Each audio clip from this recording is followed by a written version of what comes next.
Do I look really washed out this time? I brought the lights closer. It's an experiment. I don't know. I'm just going to record this, and if next time I need to move the lights elsewhere, I will. You know, you kind of have to guess and check a little bit when you're making videos. Okay, so didn't get any Wii U games last month, as the thumbnail says. But it's not like I didn't buy anything. My money just went elsewhere. I gotta... Well, let me dial back. Let me dial way back here. First of all, it's probably worth noting that, you know, some people go for full sets of console games like I'm doing with the Wii U. But some people go for other stuff too. Now, I'm about to show you something that I'm not exactly going for a full set for, but if I ever find cheap ones, I'm just collecting them because nobody else seems to be. And that's these. HD DVDs. Yeah, go figure. The story goes that I started, you know, I've liked collecting consoles and their accessories, right? And the 360 has the HD DVD player. Great. I found one sold in box, used, but it wasn't really even used. You can tell they've never used the thing narrowly. And that it was 10 bucks on Craigslist, so I drove like 30 minutes maybe to get it and got it. And it's been in a box ever since, but it kind of made me go like, well, where are all these movies at? Like, if they have 800 and something of them, where are they all at? So I've been on an expedition to find what I can. This is what I had so far.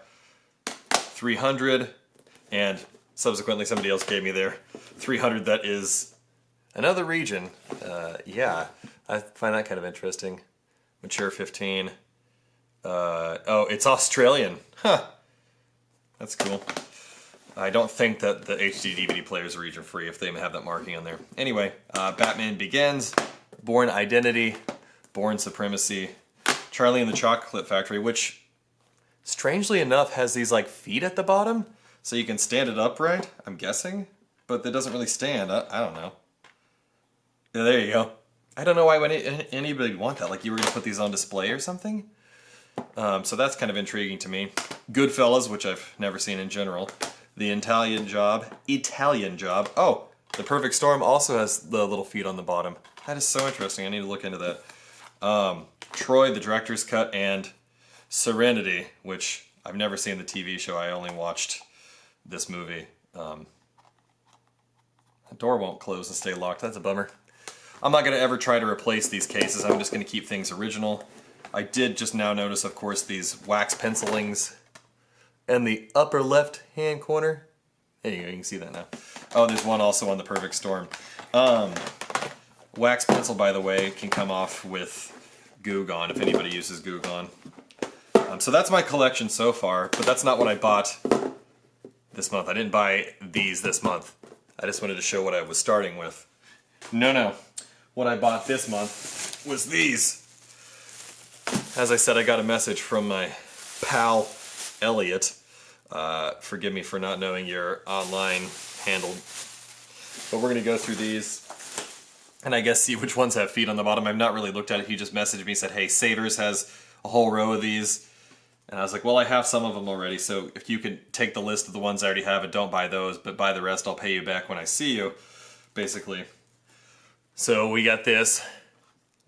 Mr. Schwarzenegger in The End of Days. This has the feet on the bottom. That is so intriguing to me. That was $3. Some of these didn't ring up their full price, so that also, I think, was in my favor. Full Metal Jacket. This has never been opened. Somebody got this as a gift or bought it maybe with full intention of watching it. Never was opened. I'm never going to open it either. Let's keep it the way that it is. We got 12 Monkeys. Cool movie, right? I obviously will be cleaning these up. Maybe even in this video I can add it in, taking off all the extraneous stickers and whatnot. And maybe even cleaning off those wax pencils from the other one. This is Swordfish. I thought it was called Operation Swordfish. Am I wrong? It also says Swordfish Password Accepted. I don't know if that's the tagline or if this version of it is a slightly different version of the movie. So that's kind of interesting. We'll go through and check the quality of the discs and things that are open too. By the way, the Kubrick movie had the feet on the bottom, as does Jarhead with Jake Gyllenhaal. Never seen it. Not really a huge fan of war movies. A movie I have seen, which also has the feet on the bottom, is Fear and Loathing in Las Vegas. I'm wondering if like certain studios put out the ones with the feet on the bottom, and other ones didn't. American Gangster. This has Denzel Washington and Russell Crowe in it. Pretty nifty. This one does not have the feet. Jamie Foxx in Ray. Okay, yeah. I can dig it. Boring ass movie, $1 Million Baby somehow won 4 Best Picture awards. I don't know. That clearly I was not the demographic for this movie. What else we got here? Yeah, Traffic. Michael Douglas, Don Cheadle, Benicio del Toro, Dennis Quaid, and Catherine Zeta-Jones. Never seen that one either, but you never know. Could watch it. The Good Shepherd is next. Oh, and you know what? I guess $1 Million Baby also had the feet on the bottom too, but Good Shepherd and Traffic does not. This came from Slackers, I guess, and then somebody bought it from Slackers, and it ended up then in Savers. And the last one. That was a big haul. National Geographic's Relentless Enemies. Doesn't have the feet on the bottom. And, you know, they're all kind of slightly different. These don't have the feet on the bottom either, but they have a, like a plastic ridge, like an indentation for the print. And they say, oh, HDD combo format. So this must be one of the ones that can also play, yeah, in DVDs, DVD players. I could go over the history in a video if you guys would like. I do know some of the history. I can look more into it and share that with everyone. But this one, you know, is just flat. There's no indentation. It just says HD DVD. So let's look through all these, yeah? So this one has the insert and the disc. We're just going to kind of work backwards and put the stuff away. The disc has been wiped. It does have a... Ooh. No, it's nothing. Okay.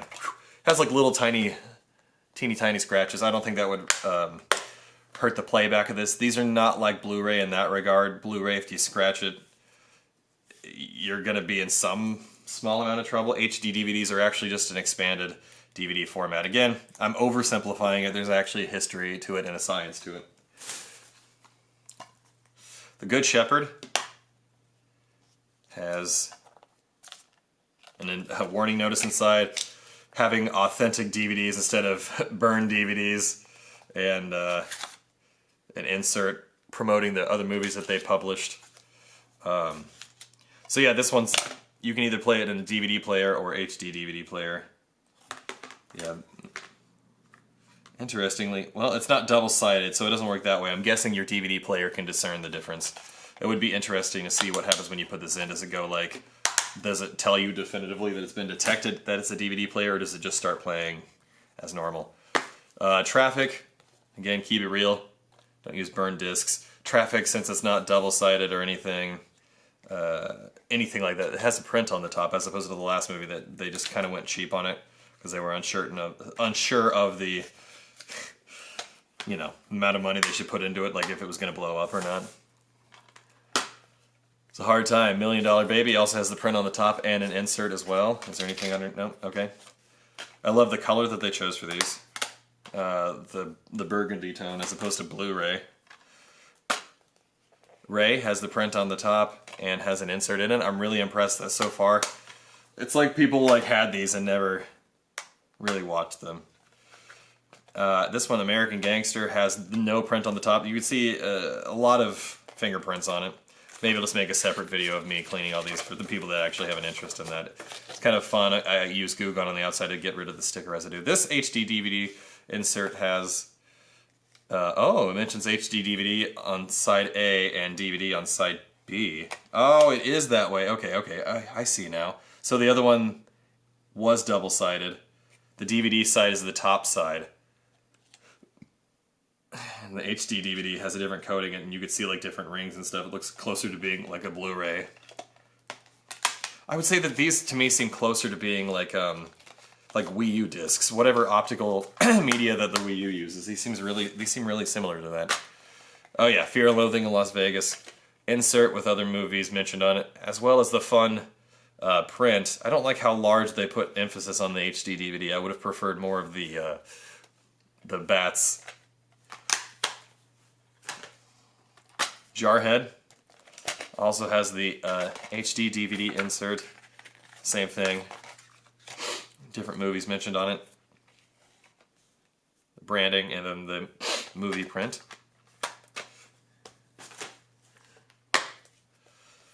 Okay, so this Warner Brothers does things a little bit differently. They have a coming soon to make you feel like you should keep your HD DVD player, and then the other side has stuff that already exists. Ooh, it'll be fun to see if I can find that Matrix, Ultimate Matrix Collection on HD DVD, the box set. It's clearly the same one that also came out on DVD, where it has the 3 movies and the Animatrix. I have that for Blu-ray. I hope to get my hands on some kind of 4K Blu-ray of the Animatrix pack. So 12 Monkeys has the print on the top.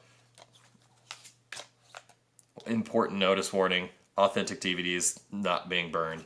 And then a whole bunch of extra movies on the back. Ooh, Children of Men. What a crazy movie. There we go. Aha, that door actually works. Not very many of these have the locking door. And I'm like, what is it for? Like, rated R movies so your kids don't get into them? I don't know. Not opening Full Metal Jacket. And then lastly, Arnold Schwarzenegger with End of Days. I'm not checking the quality of these discs as we go, obviously. Ooh, End of Days has a boo-boo right there. But you know what? Huh.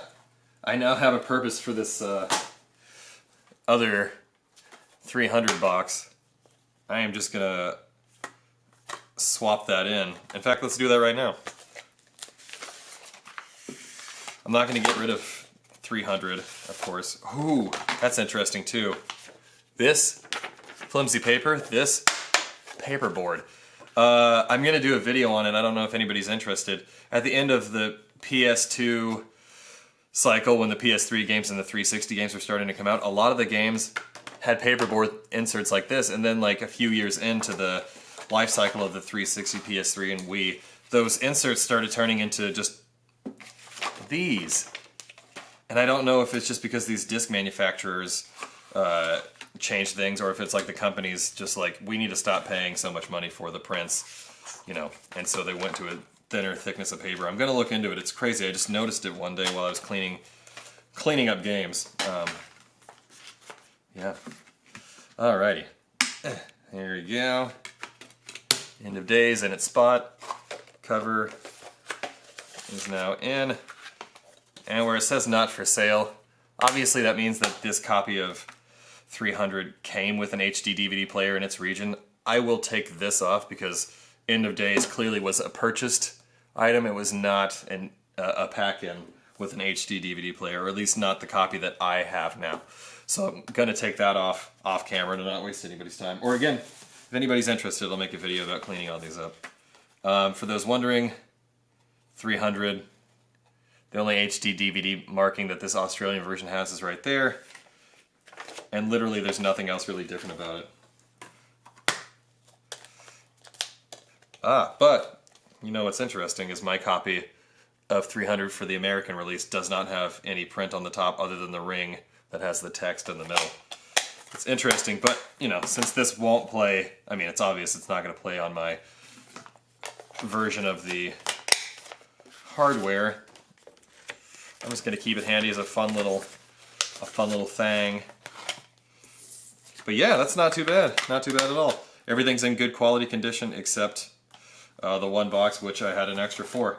If anybody has HD DVDs that they are looking to get rid of, holler at me. Okay, but that's not it for this whole video. What else did I get in September? Probably what a lot of other people got. They probably went to GameStop or Walmart or Target or Best Buy or Amazon order or whatever for the Super Mario 3D All-Stars. Obviously I have this game digitally on my Switch. I am not intending on ever opening this. Yes, there's tons and tons and tons of copies out there, but as far as we know right now, they are limited to ending in March. There's a lot of copies to be sold by the end of March. That's a lot. For the people that want it, everybody's going to buy it, and the people that didn't want it, none of those people will buy it. Those people aren't going to go hurting after March, right? So it makes the most amount of sense that Nintendo would just have this be a limited time thing. But since I bought that through GameStop, pre-ordered it, I should say, I got this, and they gave me this for free. This is also not going to be opened. Super Mario 3D All-Stars controller skin. As you can see, it says it's easy on, easy off, scratch resistant, leaves no residue. Sorry, I was trying to read that upside down. I thought it said leaves on residue. And what else we got here? Precision fit, doesn't interfere with buttons or sensors, superior 3M skin material, independently tested and approved. Yeah, and if you want to get a better look at what this looks like on your controller, there you go. You got a dark blue for Mario Galaxy, the mint and green for Super Mario Sunshine, and the light blue for Super Mario 64. I don't have any hot takes on this. I just got it because originally I pre-ordered Tony Hawk's Pro Skater 1 and 2, and then I realized it was going to be cheaper to pick it up at Walmart at midnight, or when they open. Sorry, they're not open at midnight anymore. When they open, so I was just like, hey, GameStop, I called over the phone and said, can you take my $5 pre-order and take it off of Tony Hawk and put it on Super Mario 3D All-Stars? That was within the hour that this announcement happened. And they're like, oh, let me see if I could do it over the phone. And then he went and talked to his manager. Yeah, since COVID and whatnot, we'll just go ahead and change it out over the phone. And then he just like quizzed me on my information, and I gave the right information. So now I have this, and I got Tony Hawk's Pro Skater 1 and 2 for cheaper. And, you know, that's kind of the last thing that I wanted to bring up.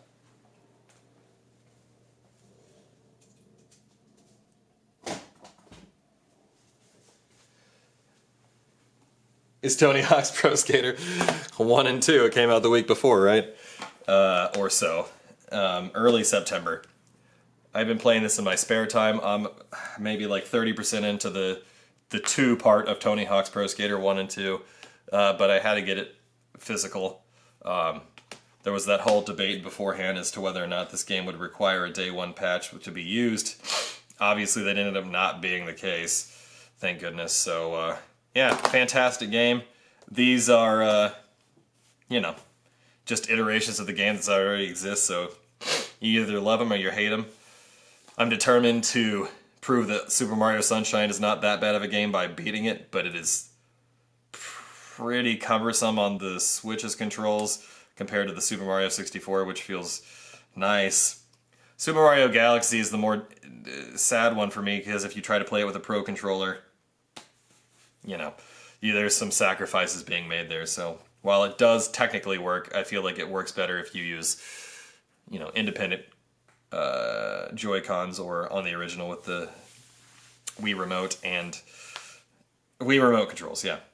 But yeah, that's the whole video. Thanks for watching me ramble for 20 minutes. I really enjoy making videos like this, so if you want to see me clean up this mess of these movies, just definitely let me know in the comments, because I'm more than okay with giving these some love on camera. But thanks very much for watching. Have a good day, because you've earned it.